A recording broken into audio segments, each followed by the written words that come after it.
my husband, who's in finance, he created a spreadsheet for me where I just had to enter a little bit of data, and then it fed a dashboard page with graphs and charts and information that told me about my business.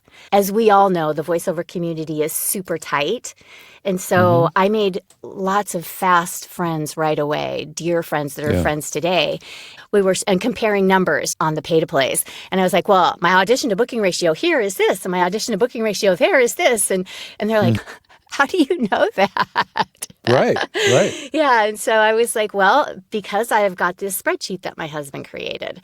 And so I would share that spreadsheet with people and they would invariably break it. And that's how VoiceOverView started. George the Tech. Hey, everybody, it's George the Tech. Continuing our series of our trusted partner interviews today, I've got with us in the booth, in her booth, far, far away, through the miracle of technology, Dani States of VoiceOverView. How are you, Dani? Hey, I'm great, George. It's great to be here. I'm really glad you could join me. So as one of our trusted partners, you are an entrepreneur. You've created a product. But before we get into the product too deeply, just a little bit about yourself, your background in voiceover, and what led you to create such an interesting product. Sure.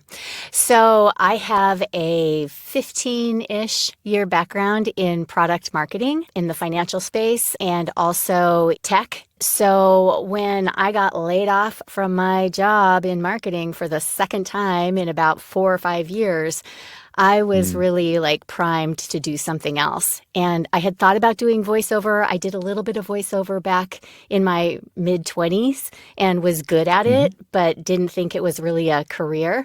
So I kind of just went off and did other things. And so when I got laid off, I was like, you know what? I'm just going to dive into voiceover. I dived into voiceover in January of 2014, and I had 6 months of unemployment.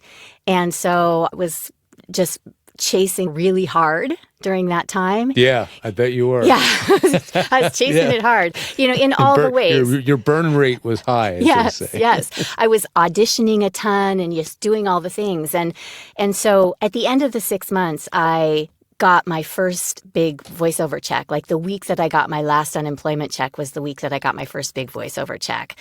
And so I kind of knew that, all right, I'm not going to, make 6 figures right away, but I'm going to be able to make it in this business, or I think I can. So off I went. In the meantime, in those first 6 months, what I really needed to do was understand whether or not I could actually make money at this and what it would take for me to make money at it. You mean you were thinking about it as a business? I was. How interesting. I know. What a concept. Yeah. So I was thinking about it as a business right from the beginning, And so my husband, who's in finance, he created a spreadsheet for me. And I'm a visual person, not a numbers person. So he created a spreadsheet for me where I just had to enter a little bit of data, and then it fed a dashboard page with graphs and charts and information that told me about my business. And that's how VoiceOverView started. As we all know, the voiceover community is super tight. And so I made lots of fast friends right away, dear friends that are friends today. And we were all kind of in that same first, second, third year starting out period. We were comparing numbers, on the pay to plays. And I was like, well, my audition to booking ratio here is this, and my audition to booking ratio there is this. And they're like, how do you know that? Right. Yeah. And so I was like, well, because I have got this spreadsheet that my husband created. And so I would share that spreadsheet with people and they would invariably break it. Yeah, they kept coming back to you needing more help. Yes. And you're like, how do I make a business out of this? I didn't even still think of that, George. I didn't even think about it. Yeah. But you built a product to solve a problem for yourself. Yes. Which is how funny enough, that's how the Tri-Booth came. Oh, yeah. It was a product designed to solve Rick's problem, not everybody else's. Yeah. So that's how things start sometimes. Yeah, exactly. So, so in the course of conversation with different people, I was chatting with voice talent Rachel Fulgenetti. We probably know her. I know her, yeah. So she and I are friends, and we were chatting, and I was telling her about this spreadsheet, and she was the one who said, "You've got a business." And I was like, oh, I do? it started something that has become so much bigger than myself and serves so many voice actors. And yes, it's a labor of love. Wow, that's really impressive. Yeah. And when did you officially launch it as a product for the public? We officially launched in 2017. So June of 2017, we launched with MVP, minimum viable product. Then over the course of the last 7 years, we've added so many features and so many different functions. We've made it easier to use and more intuitive. And almost all of the updates have been because our subscribers have asked for them, which is really fun. You know, it's not me going, It's user-driven, feedback. How do you deal with the concern of building it too complex, adding too many features, blah, blah, blah, or just making it too hard to use? How do you deal with that? That's a great question. Because I work with talent daily, answering questions. I'm the customer service person. You're the support. I do everything. Yeah. So I'm really aware of what tech tolerance people have. We try to keep it at that level where everybody gets something, but nobody's getting too much. There are some people who want more. Yes. I'm sure you get outliers who want the sun, the moon, and the stars. Once they see what you can do, they're like, well, but I could do this. Yeah. And, like one of those examples is like integrating with email. Like that is a big, complex, hairy monster. Email itself is a big, complex, hairy monster. Yeah. And trust me, I know. We've been battling email gremlins at our company for the last 4 months. Yeah. We're just finishing one thing today. So it's something. Exactly. Yeah. So it's something that people would like to have, and not everybody, but, there's a good subset of people that want to have it. But when I tell them, look, in order to do that, we would have to significantly raise our subscription rate.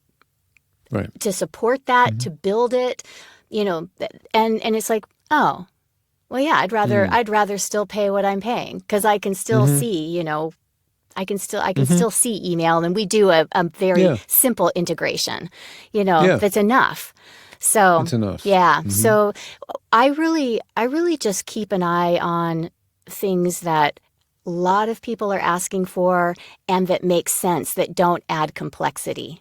You can't make a better product than one that's built by the user in the first place, because you're the initial user. You were the archetype user, and you built it for that. And then now you've built a community of other users, many of them like you, many of them with the same needs, a lot of them with less technical ability than you. So you're really able to help them along. You're not forced to be motivated by new features all the time. Who do you see as the ideal user? The ideal user is any voice actor who's pursuing their trade or their craft.